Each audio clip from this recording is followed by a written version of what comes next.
नमस्कार विद्यार्थी मित्रांनो, स्वागत आहे तुमचं आपलं चॅनल एमपीएससी गर्लवरती। तर मित्रांनो, आपण या अगोदरच्या व्हिडिओमध्ये डीवायएसपी या पदाबद्दल संपूर्ण सविस्तररित्या माहिती घेतलेली आहे। म्हणजे नक्की डीवायएसपी ची निवड कशा पद्धतीने होते, त्यासोबतच त्यांना नक्की कोणकोणती कामे करावी लागतात, त्यांना वेतन किती असतं, त्यासोबत परीक्षा पद्धती कशी आहे, कोणकोणते विषय आहेत, अभ्यासक्रम नक्की काय आहे, सगळ्या गोष्टी आपण जे आहे डिस्कस केलेल्या आहे। ट्रेनिंग कशा पद्धतीने होते, सगळ्या गोष्टी आपण बघितलेल्या आहे।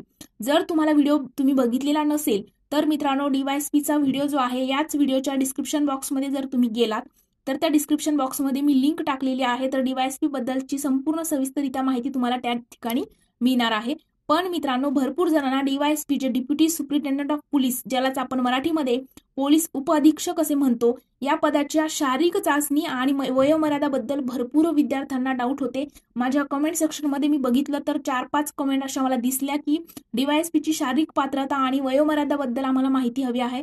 तर मित्रांनो, आजच्या व्हिडिओमध्ये आपण डीवायएसपीला नक्की काय शारीरिक पात्रता हवी आणि नक्की काय वयोमर्यादा असायला हवी, संपूर्ण सविस्तररित्या माहिती घेणार आहोत। या व्हिडिओनंतर तुम्हाला कोणत्याही प्रकारची शंका जी आहे ती राहणार नाही। पण मित्रांनो, व्हिडिओ स्किप न करता शेवटपर्यंत बघायचा आहे। आणि जर तुम्ही आपल्या चॅनलवरती पहिल्यांदाच आले असाल तर चॅनलला सबस्क्राईब करून बेल आयकॉनवर देखील प्रेस करायला विसरू नका, जेणेकरून अशीच महत्त्वपूर्ण माहिती तुमच्यापर्यंत लवकरात लवकर पोहोचेल। चला तर मित्रांनो, आपण आजच्या व्हिडिओला सुरुवात करूया। तर मित्रांनो, तुम्हाला माहित असेल की डीवायएसपी होण्याकरिता तुम्हाला एमपीएससीच्या थ्रू म्हणजेच काय महाराष्ट्र पब्लिक सर्व्हिस कमिशनच्या थ्रू राज्यसेवाची तुमची एक्झाम आहे ती एक्झाम घेतली जाते आणि त्या एक्झामच्या थ्रू तुम्हाला डीवायएसपी हे पद तुम्ही मिळवू शकता।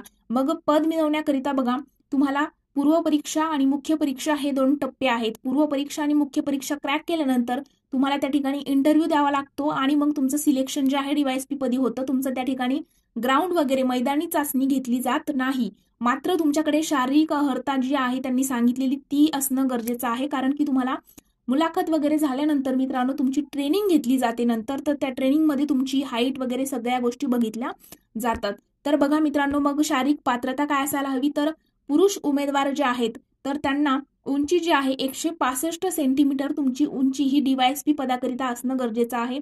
तुमची छाती जी आहे ती न फुगवता तुमची 84 सेंटीमीटर छाती असणं गरजेचं आहे आणि फुगवून म्हणजे बघा 5 सेंटीमीटर किमान फुगवण्याची क्षमता तुमच्याकडे असणं गरजेचं आहे। तुमची छाती फुगवण्याची क्षमता ही 5 सेंटीमीटर असायला हवी। आणि आता महिला उमेदवार जे आहेत, कमेंट सेक्शनमध्ये जवळजवळ 2 कमेंट्स ह्या महिलांच्याच होत्या। तर तुम्ही जे आहे तुम्हाला या ठिकाणी कोणत्याही प्रकारची अट नाहीये, फक्त उंची, तुमची उंची जी आहे ती 157 सेंटीमीटर असणं गरजेचं आहे। मग तुम्ही या ठिकाणी डीवायएसपी या पदाकरिता पात्र आहात। त्यानंतर बाकीच्या कोणत्याही तुम्हाला या ठिकाणी क्रायटेरिया पूर्ण करायचा नाही। आणि जर वयोमर्यादा जर बघितली आपण तर वयोमर्यादाविषयी बघा, या ठिकाणी कॅटेगरी वाईज आपण बघूयात। जर तुम्ही जनरल कॅटेगरीमध्ये असाल म्हणजेच ओपन कॅटेगरीमध्ये असाल, तुम्हाला कोणत्याही प्रकारचं आरक्षण वगैरे लागू नसेल, तर मित्रांनो कमीत कमी तुमचं वय जे आहे डीवायएसपी करिता 19 वर्ष असणं गरजेचं आहे आणि जास्तीत जास्त 38 वर्ष वय तुमचं गरजेचं आहे। म्हणजे बघा, आता जर तुम्ही ओपन कॅटेगरीत असाल तर वयाच्या 19 ते 38 वर्षापर्यंत डीवायएसपी करिता तुम्ही अप्लाय करू शकता आणि तुमची हाईट 165 सेंटीमीटर पुरुषांना आणि महिलांना 157 सेंटीमीटर असणं गरजेचं आहे। आता तुम्ही जर एससी एसटी कॅटेगरीमध्ये असाल, ओके, मागासवर्गीय वगैरे असाल, खेळाडू असाल, तर तुम्हाला या ठिकाणी बघा 43 वर्षापर्यंत तुम्ही अप्लाय करू शकता। तुम्ही मागासवर्गीय असाल, खेळाडू जरी असाल ना, तरी पण तुम्हाला या ठिकाणी 43 वर्षापर्यंत अप्लाय करता येते।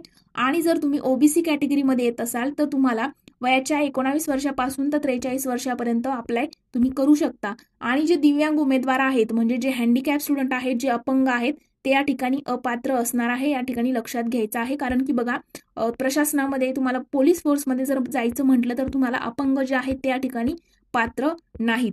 तर त्यामुळे अपंगाची जी मर्यादा वगैरे आहे त्या बघणं गरजेचं नाही, कारण की ते या ठिकाणी पात्र नाहीत। तर अशा पद्धतीने मित्रांनो डीवायएसपीचं तुम्हाला शारीरिक पात्रता आणि वयोमर्यादा आहे। मग डीवायएसपीची ट्रेनिंग कशा पद्धतीने होते, अभ्यासक्रम काय आहे, सगळी माहिती आपल्या चॅनलवरती अवेलेबल आहे। तुम्ही जर डिस्क्रिप्शन लिंकवरती क्लिक केलं डिस्क्रिप्शनमध्ये तर तुम्हाला सगळी माहिती डिटेलमध्ये मिळणार आहे। तर मित्रांनो, आजचा व्हिडिओ आपण इथेच थांबूया। जर तुम्हाला व्हिडिओ आवडला असेल तर नक्कीच तुम्ही व्हिडिओला लाईक, कमेंट आणि मित्रांसोबत देखील शेअर करायला विसरू नका। Thank you so much.